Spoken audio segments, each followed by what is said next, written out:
আমি যে জায়গায় দাঁড়িয়ে আছি এই জায়গাটি আমার অনেক কষ্টকাতর জায়গা। এখানে মুরব্বীরা যারা এখানে আছেন সকলেই ছিলেন, এই সকলেই চিনেন। এনে সাইবির মারে সকলে চিনতেন না?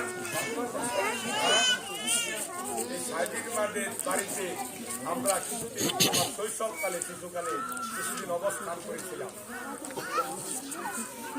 যখন আমাকে চট্টগ্রাম থেকে নিয়ে আসে তখন আমার নানি নদীর ওই পার থেকে যখন বাড়ি বিক্রি করে চলে আসে দিকে জায়গা কিনতে পারে নাই, তখন এই সাইবির মাঠের বাড়ি এই যে পাশে যে বিল্ডিংটা আমার যতটুকু নলেজে আছে ওইখানে তাদের বাড়িটা ছিল।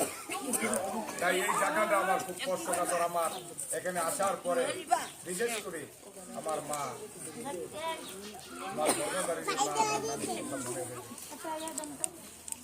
আমি ভাবছিলাম যে এই মিটিংটা কোথায়, কিন্তু আজকে এই ভরা কণ্ঠে বলতে চাই এটা কন্যাপূর্ণ, এটি আমার গ্রাম, আমি আপনাদেরই সন্তান।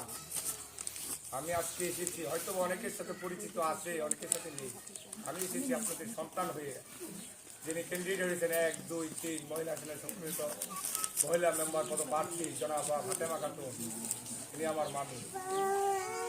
আমার বাড়িতে এসেছি ওনাকে নিয়ে আপনাদের কাছে রেখে যেতে আগামী 5 বছরের জন্য। এখানে অনেকে আমার মাকে চিনেন। আমার মার নাম ছিল রাহিমা খাতুন। আমার নানিকে সবাই রাবির মা বললেই চিনতেন। হয়তো আমি আজকে সেই শৈশব থেকে কিশোর থেকে যুবক থেকে প্রায় ভিতর থেকে চলে এসেছি। আমার বয়স 45। অনেকেই চিনেন না, অনেকেই চিনেন। আমার বড় বোনের নাম ছিল মর্জিনা। যাই হোক, আমি আজকে বলতে চাই এটা পটকার পার্শ্ববর্তী গ্রাম নয়, এটা আমরা মনে করি এটাই পটকা। এবং এইভাবে আমাদের বন্ধু বান্ধব আত্মীয় স্বজন যারা আছে সকলের সাথে আমরা মিলেমিশে থাকি এবং ইনশাআল্লাহ 2022 5 জানুয়ারি যে নির্বাচন অনুষ্ঠিত হতে যাচ্ছে, সেই নির্বাচনে জনাবা ফাতেমা খাতুন এই নির্বাচনে আপনাদের ধারে ধারে ইতিমধ্যে পৌঁছে গিয়েছেন। সকলের বাড়িতে একাধিকবার গিয়েছেন, সকলের মতামত নিয়েছেন। মতামত নিয়ে প্রার্থীর যে নমিনেশন পেপার সাবমিট করতে হয়, তিনি আর আগেও মিটিং ডেকেছিলেন, মিটিং করেছেন। মিটিং করার পরে আপনারা সমর্থন জানিয়েছেন।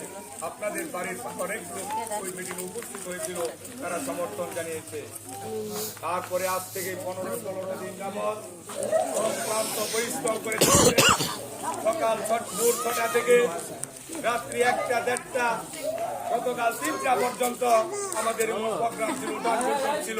আমরা আপনাদের ধারে ধারে যাচ্ছি, কাকুতি মিনতি করছি। এই 25 বছর যাবৎ যে মেম্বারি নির্বাচন হচ্ছে মহিলা পদে, আমরা কন্যাপুরে আপনাদের যাকে সারা দিয়ে কন্যাপুরেও নির্বাচিত করেছি, 3 নং ওয়ার্ডেও করেছি। কিন্তু আমাদের পটকায় কোনো ক্যান্ডিডেট ছিল না। আমরা কখনো আপনাদের কাছে আমাদের জন্য আসি নাই, এবার এই প্রথম এসেছি। তারপরও আপনাদের কন্যাপুরে নিজস্ব কোনো ক্যান্ডিডেট নাই। যদি কন্যাপুর থেকে কেউ নির্বাচন করতো, আমরা আগেই ঘোষণা দিয়েছিলাম যদি লুচিয়াপা নির্বাচন করে আমাদের পটকা কেউ নির্বাচন করবে না। উনি যখন বলেছেন যে আমি করব না, আমার মামিকে ডেকে নিয়ে বললেন তুমি করো, তখন উনি সকলে দাঁড়িয়ে দাঁড়িয়ে গিয়েছেন এবং বলেছেন। অনেকেই বলেন যে আপনাদের গ্যাপ কেন, আপনারা আগে বাড়লেন না কেন? আসলে আমরা চেয়েছিলাম আবারও কন্যাপুর থেকে নির্বাচিত হোক, কিন্তু কন্যাপুরের জনগণ ভালোবেসে বলেছে না এবার পটকা থেকেই হোক। তাই সামনে যে 5 তারিখ নির্বাচন হবে, সেই নির্বাচনে আপনারা দয়া করে আমাদেরকে একটিবার সুযোগ দেন আপনাদের পাশে খেদমত করার জন্য। এখানে জামাল ভাই একটি কথা বলেছে যে পটকা শ্রীপুরে যারা যায়, আর আমরা সবাই শ্রীপুর মুখী, আমরা অনেকে খুব প্রয়োজন খুব ছাড়া কুশিকে কেউ যায় না, আমরা শ্রীপুরের দিকে বেশি। আর মেম্বানির বাড়িটা একদম রাস্তার পাশে, যে কোনো সময় যে কোনো কাজে শ্রীপুর যাচ্ছি একটু মেম্বানির সাথে দেখা করবো বা মেম্বানির সাথে একটু কথা বলে দেখা করে যাই, ওই রিক্সায় দাঁড়িয়ে কথা বলে যেতে পারবেন। আপনারা একটু যদি এই সামনে যে 5 তারিখ যে নির্বাচন হতে যাচ্ছে, সেই নির্বাচনে আপনারা যদি এক একজন ফাতেমা হয়ে কাজ করেন, তাহলে জয় ছিনিয়ে আনা সম্ভব। এক ফাতেমা একা কিছুই করতে পারবে না।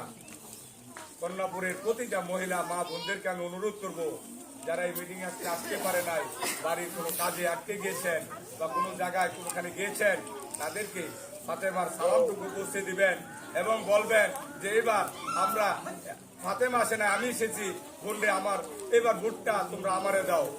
যে আপনারা যদি একজন ফাতেমা হন, ইনশাআল্লাহ আমাদের বিজয় কেউ রুখতে পারবে না। আল্লাহ তাআলা আমাদের বিজয়